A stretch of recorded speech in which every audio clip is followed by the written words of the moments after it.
They're dazzling, they're colorful, and incredibly dangerous if you don't know what you're doing. As Fire Chief Matt Timmerman explains, fireworks come in many shapes and sizes, with their own unique hazards. So fireworks, they kind of run the gamut between things that produce audible reports, so loud bangs, that sort of thing. They often have showers of sparks.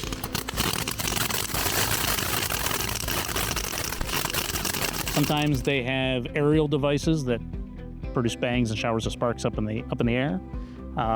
Sometimes they're just sparklers that you can hold in your hand.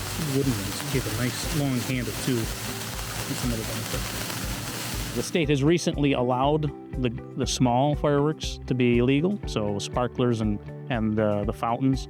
Those have recently become legal. But even these legal options still present real danger to the people lighting them. Dangers that Matt has seen. I was at a friend's house watching fireworks that other people were doing. It was actually on the drive home. As I drove by, I saw some fireworks going off, and the tube that they were using that had fountains of sparks and was launching things into the air actually tipped over and started launching it across the yard.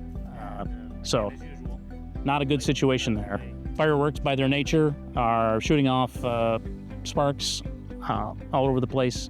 We want to make sure that you don't ignite anything around you. So you don't want to do this anywhere near any combustibles. So keep it away from your house, keep it away from your garage.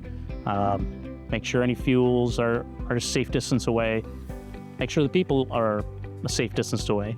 And on flat, level ground, light it, step back, let it do its thing.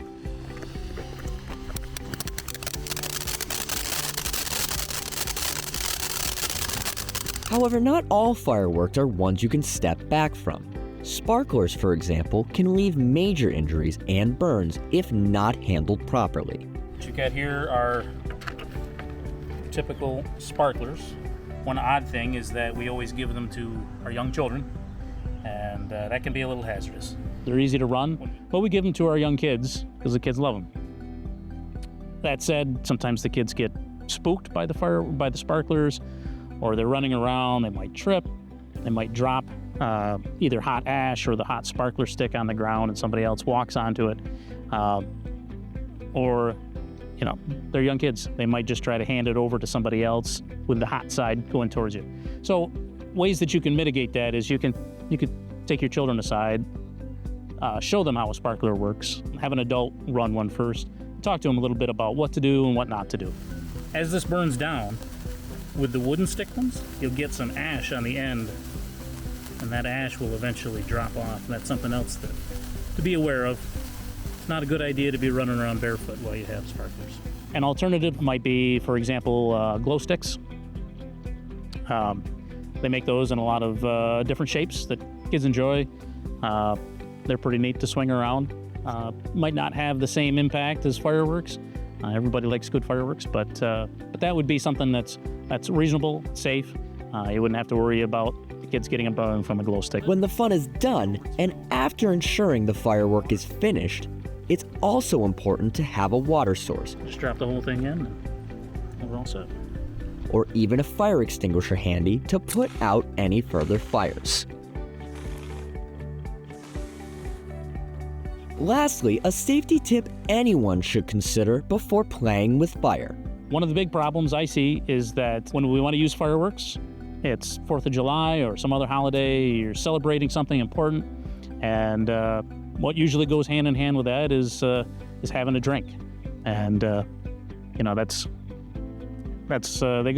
frankly, they go hand in hand, and that's kind of unfortunate. We want to make sure that everything's in moderation. If you're inebriated, you probably shouldn't be the one who's igniting the fireworks. I'm not saying that you shouldn't enjoy a drink, but if you are going to enjoy a drink, let another adult do the lighting, and you can sit back and watch the show. You can really get into some serious trouble if everybody is intoxicated and there's not somebody who's making the sound decisions running the fireworks. Everything in the state of New York is typically, I think, what they refer to as a ground-based firework. It's not an aerial firework. fireworks that are illegal in the state of New York, the aerial ones. They can be things like bottle rockets. They can be mortars, which will shoot explosives up into the air. They're great to look at. They're best left to the professionals. But if you're not a professional, Fireworks are best operated by adults. Obviously, it's fine for a child to have this sparkler, but it's probably not a good idea for a child to be lighting the sparklers. It's probably not a good idea for a child to be lighting the fountains or anything larger. So keep them back, let them enjoy the show. in Watertown for WPBS Weekly, I'm Luke Smith.